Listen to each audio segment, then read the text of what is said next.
नमस्कार जय जगन्नाथ जय Shriram welcome to Vidyasagar classes.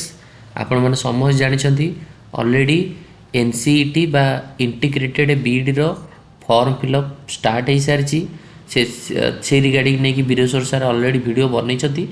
तो ये जो वीडियो आम मोस्टली डिस्कसन करें आपण मन में जो डाउट आसूँ कि सार जो आम ऑनलाइन फॉर्म फिलअप करुचु बा ऑनलाइन फॉर्म अप्लाई करूँ यूनिवर्सिटी मागुची आ सब्जेक्ट कॉम्बिनेशन कौन दबू कौ सब्जेक्ट कॉम्बिनेशन देले आम गोटे 4 वर्षर इंटीग्रेटेड बीईडी कोर्स करें।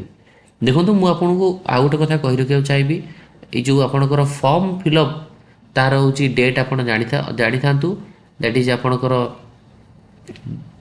12 फेब्रुआरी 10 मार्च आपणकर चलो है। तो आपणकर जो मन में डाउट अच्छी कौन यूनिवर्सिटी चूज करेंगे देखो आम ओडार कथा मुझे आपको कहीदे आपणकर ओडिशा रे बहुत सारा कॉलेज अच्छी तार भी लिस्ट आप गोटे वीडियो भी बनई देती आउ ये रिगार्डिंग आउ गोटे कथा मन रखु क्रैश कोर्स भी आम बहुत जल्दी स्टार्ट होची केवल इंटीग्रेटेड बीईडी गोटे स्पेशल बैच हम सेपरेट बैच हम जो बैच रे केवल पिला माने इंटीग्रेटेड बीईडी से प्रिपेरेसन करा जेहतु एप्रिल रे तुम एग्जाम एप्रिल 17 रे तेणुक गोटे प्लानिंग होगी हम। तो जो मैंने क्रैश कोर्स रे भी तुम मैंने जॉइन करा चाहो आराम से मत कांटेक्ट करें किसी असुविधा नहीं। तो चलतु डिटेल्स आम ये करवा बुझा से रिगार्डिंग यस चलो।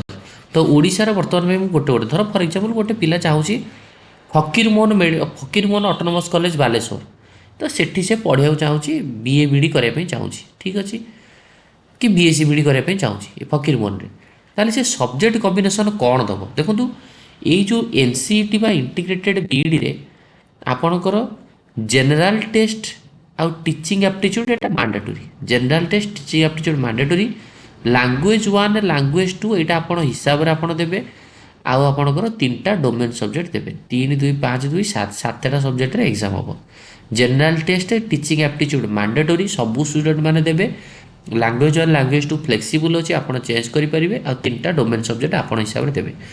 धर फॉर एग्जांपल मुझे कहली गोटे पिला फकीरमोहन ऑटोनोमस कॉलेज बालेश्वर में पढ़ाई चाहूँगी बीएससी बीडी करने चाहूँगी तार देखो सब्जेक्ट कॉम्बिनेशन से कौन दवा दरकार टीचिंग एप्टीट्यूड जनरल टेस्ट तो मैंडेटरी रहा लैंग्वेज 1 लैंग्वेज 2 दुटा मागिब आ 3टा डोमेन सब्जेक्ट लैंग्वेज 1 लैंग्वेज 2 रे आपण माने इंग्लिश गोटे इंग्लिश रो कम्युनिकेशन अच्छी इंग्लिश रो लिटरेचर अच्छी आप दुईटा को दे पारे जो आप कंफर्टेबल आ डोमेन सब्जेक्ट 3टा डोमेन सब्जेक्ट रे आज यूजुअल आप 3टा डोमेन सब्जेक्ट रे आपनकर फिजिक्स केमिस्ट्री बायोलॉजी कि फिजिक्स केमिस्ट्री मैथ जार जहाँ आर्ट्स पिला आर्ट्स सब्जेक्ट देवे साइंस पिला साइंस सब्जेक्ट देवे बुझीपार है। तेणुक सबुठ इम्पोर्टेंट गोटे पिला धर पंचायत कॉलेज बरगढ़ में पढ़ाई चाहिए बीकम बीडी तो सी सेमती तार बीकम बीडी सी तार जेहेतु कॉमर्स सी तार 3टा डोमेन सब्जेक्ट दब लैंग्वेज 1 लैंग्वेज 2 टीचिंग एप्टीट्यूड दब तो teaching aptitude general test common language 1 language 2 तार फ्लेक्सिबल रोटा सी दे पार सेकेंडरी लेवल कोर्स माने हायर कोर्स गुड़ा जो रहा नवम दशम यू गुड़ाक आ मिडिल मान हूँ जो छोट पिलांकर प्राइमरी रिलेटेड तापर संबलपुर यूनिवर्सिटी कटापल्ली तेणुक आपण मैंने जो डोमेन सब्जेक्ट देवे जो थे आप कंफर्टेबल कारण जेहेतु 12th सिलेबस पढ़ुची केवल आपड़ जेहेतु फिजियोरी पिला फिजिक्स केमिस्ट्री बायोलॉजी रे तार कंफर्टेबल से फीसी भी दब गोटे पिला फिजिक्स केमिस्ट्री मैथ रे कंफर्टेबल फीसी भी दब आ गोटे साइंस पिला जाकि आर्ट्स सब्जेक्ट दब ना धर +2 आप साइंस पढ़ी आप आर्ट्स डोमेन सब्जेक्ट देवे तो आपड़ी पारे तो ऑब्वियसली पारे तेणुक आपड़ +2 रे जो सब्जेक्ट रही है फिजिक्स केमिस्ट्री बायोलॉजी कि डोमेन सब्जेक्ट 3टा से डोमेन सब्जेक्ट आप दबार अच्छी साइंस पिला साइंस देवे आर्ट्स पिला आर्ट्स देवे। ओडिशा रे बहुत कॉलेज अच्छी राजधानी कॉलेज भुवनेश्वर राजधानी कॉलेज अच्छी सेठी भी आप पढ़ी पारे बीकम बीडी अच्छी राजधानी कॉलेज रे बीए बीडी भी अच्छी आप बीजेपी कॉलेज रे बीएससी बीडी अच्छी बीए बीडी अच्छी तेणुक बहुत कॉलेज ओडिशा रे वर्तमान में खोली जाइए तेणुक आपण मैंने से कॉलेज को सब मु तो आपको गोटे वीडियो भी बनई देती ओडिशा रे जते सब कॉलेज अच्छी तेणुक कौन सी पिला किसी इश्यू हेनी मुझे आउ थे भी देखी कहीदे आपको ओडिशार कॉलेज गुड़ाक फकीरमोहन ऑटोनोमस कॉलेज अच्छी देन आपणकर पंचायत कॉलेज बरगढ़ अच्छी देन आप संबलपुर यूनिवर्सिटी अच्छी देन आपणकर राजधानी कॉलेज अच्छी देन आप बीजेपी कॉलेज अच्छी देन आपणकर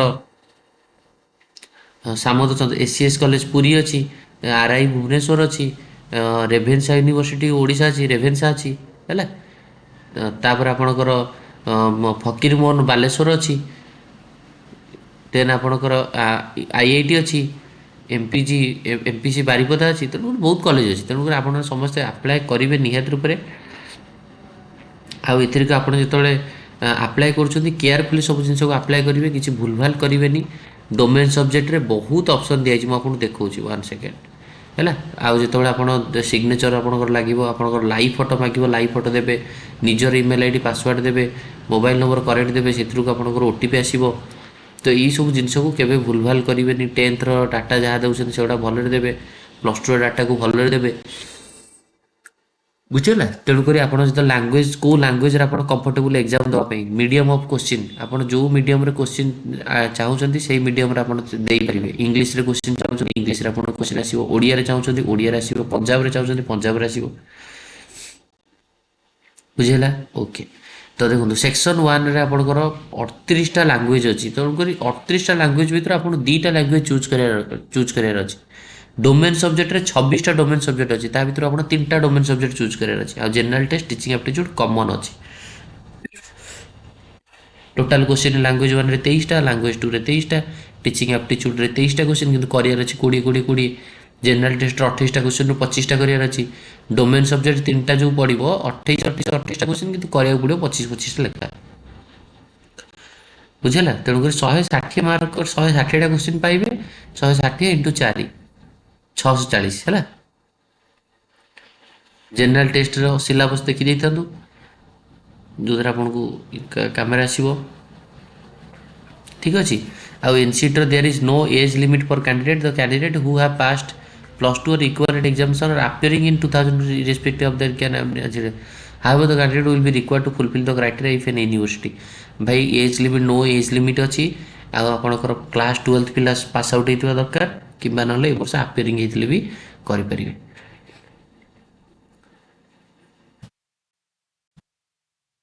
ହେଲା।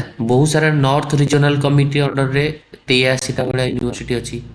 ଆଉ ଆପଣଙ୍କର ଇଷ୍ଟର୍ଣ୍ଣ ରିଜନାଲ୍ କମିଟିରେ 71ଟା ୟୁନିଭର୍ସିଟି ଇନଷ୍ଟିଚ୍ୟୁଟ୍ ଅଛି, ୱେଷ୍ଟର୍ଣ୍ଣରେ ଅଛି, ସାଉଥ୍ରେ ଅଛି, ହେଲା। ସବୁଠାରୁ ମିଶାଇ ଦେଲେ ଟୋଟାଲ୍ 223ଟା ଭଳିଆ ଆପଣଙ୍କର ରହୁଛି, ଆଣ୍ଡ ଯେଉଁଥିରେ ଇଣ୍ଟେକ୍ ହେଉଛି 16,950, ବୁଝିଲା। ତେଣୁକରି କିଛି ପ୍ରୋବ୍ଲେମ୍ ନାହିଁ, ବହୁତ ସାରା ସିଟ୍ ଏ ବର୍ଷ ଖୋଲିଛି।